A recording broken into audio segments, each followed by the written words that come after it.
কথা দি কথা ৰাখিলে চাবুৱা সমষ্টিৰ বিধায়ক পুনাকণ বৰুৱাই। সমষ্টি উন্নয়নৰ ক্ষেত্ৰত চাবুৱা সমষ্টিৰ বিধায়ক পুনাকণ বৰুৱাই বিভিন্ন ধৰণৰ পদক্ষেপ গ্ৰহণ কৰিছে আৰু তাৰ সমান্তৰালকৈ চাবুৱাৰ শাখা সাহিত্য সভাই বিধায়কদেৱক অনুৰোধ কৰিছিল যে চাবুৱা শাখা সাহিত্য সভাৰ কাৰ্যালয়ৰ প্ৰাংগণত ৰূপকোঁৱৰ জ্যোতিপ্ৰসাদ আগৰৱালাৰ লগতে কলাগুৰু বিষ্ণুপ্ৰসাদ ৰাভাৰ এক প্ৰতিমূৰ্তিৰ নিৰ্মাণৰ বাবে আহ্বান কৰিছিল আৰু সেই আহ্বানক তেওঁ সঁহাৰি জনাই আজি জ্যোতি বিষ্ণুৰ এক প্ৰতিমূৰ্তি তেখেতে উন্মোচন কৰিলে আৰু ইয়াৰ যি পৰিৱেশ এই সমগ্ৰ পৰিৱেশ মোৰ কেমেৰা সহযোগ দেখুৱাবলৈ অনুৰোধ জনাইছোঁ। মোৰ সৈতে আছে চাবুৱা সমষ্টিৰ বিধায়ক পুনাকণ বৰুৱাদেৱ।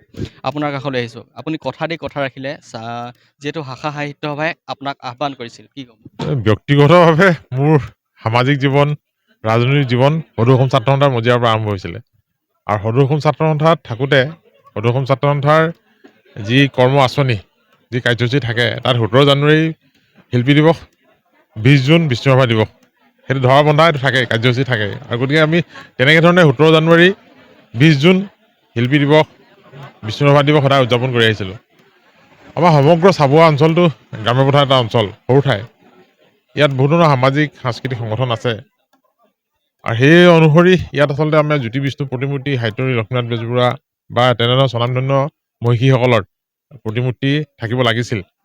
কিন্তু যিহেতু আমাৰ ঠাইখন সৰু, ৰাজহুৱাভাৱে উদ্যোগ লৈ টকা পইচাৰ অভাৱতে আচলতে গোটেই কামখিনি কৰিব পৰা নহয়গৈ। গতিকে আমাৰ দীৰ্ঘদিন ধৰি এটা দুখ আছিলে, আমাৰ পীড়া আছিলে মনত সকলোৰে, যে আমাৰ এই মনীষীসকলক স্মৰণ কৰিব পৰাকৈ, মনীষীসকলক শ্ৰদ্ধা জনাব পৰাকৈ স্থায়ী প্ৰতিমূৰ্তি নাছিলে। মনৰ ভিতৰত এটা ইচ্ছা আছিলে এইখিনি নিৰ্মাণ কৰাৰ আৰু তেনে সময়তে চাবুৱা শাখা সাহিত্য সভাৰ যোৱাটো বৰ্ষত প্ৰতিষ্ঠা দিৱস আছিল।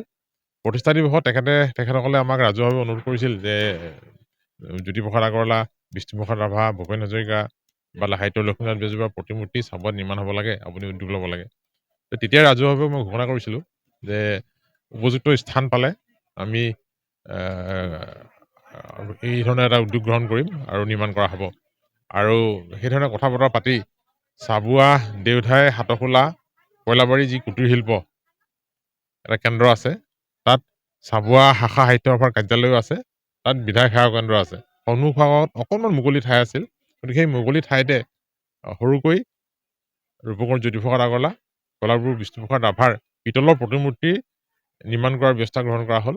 নিৰ্মাণ সম্পূৰ্ণ হৈ উঠিল আৰু আজি চাবুৱা শাখা সাহিত্য সভাৰ সহযোগত, সকলো ৰাইজৰ সহযোগত আজি আনুষ্ঠানিকভাৱে ইয়াক ৰাইজৰ বাবে মুকলি কৰি দিয়া হ'ল। ভৱিষ্যত দিনত আপোনালোকে কেনেধৰণে আৰু যিসকল স্বনামধন্য ব্যক্তি আছে বাৰু, এতিয়া আমাৰ পৰিকল্পনা আছে, ইচ্ছা আছে যে গোটেই চাবুৱা অঞ্চলটোতে খুব দুখজনক কথা, বেদনাদায়ক কথা আমাৰ সমাজ জীৱনৰ কাৰণে, যে মহামানৱ মহাত্মা গান্ধীৰ স্থায়ী প্ৰতিমূৰ্তি নাই বা ভাৰতবৰ্ষৰ স্বাধীনতা আন্দোলনত মহান ত্যাগ কৰা নেতাজী সুভাষ চন্দ্ৰ বসুৰ প্ৰতিমূৰ্তি নাই। আমাৰ ইচ্ছা আছে মহামানৱ মহাত্মা গান্ধী, নেতাজী সুভাষ চন্দ্ৰ বসু, সাহিত্যৰথী লক্ষ্মীনাথ বেজবৰুৱা বা অসমৰ জাতীয় জীৱনক যিসকলে বিভিন্ন সময়ত সমৃদ্ধ কৰি গৈছে, তেনে পুৰোধা মনীষীসকলৰ স্মৃতি যুগমীয়া কৰি ৰাখিবৰ কাৰণে আৰু সেইসকলক যাতে ভৱিষ্যত প্ৰজন্মই প্ৰেৰণাৰ উৎস হিচাপে গ্ৰহণ কৰিব পাৰে, তাৰ কাৰণে স্থায়ী প্ৰতিমূৰ্তি নিৰ্মাণ কৰা। গতিকে আমাৰ ইচ্ছা আছে, আমি আগবঢ়াম। হয়, নিশ্চয়কৈ আপোনাক ধন্যবাদ জনাইছোঁ। আপোনাৰ যিখিনি ইচ্ছা সেইখিনি আপুনি আপোনাৰ কাৰ্যকালতে কৰি যাওক, তাকে আশা ৰাখিছোঁ। আৰু মোৰ সৈতে চাবুৱা শাখা সাহিত্য সভাৰ সম্পাদক আছে, কি ক'ব আপোনালোকে যি অনুৰোধ কৰিছিল বিধায়ক মহোদয়ক, সেই অনুৰোধ বিধায়ক মহোদয়ে ইতিমধ্যে সঁহাৰি জনালে। হয়, আজি চাবুৱা সাহিত্য সভাৰ কাৰণে একচুৱেলি এটা খুব শুভ দিন।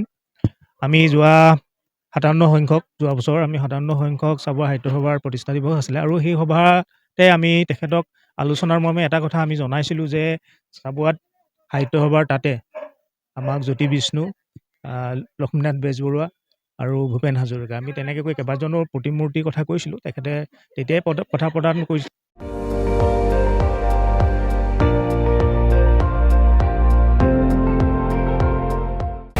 আপুনি চাই আছে ND24, সৰ্বশ্ৰেষ্ঠ নহয়, সৰ্বোত্তমৰ দৌৰত।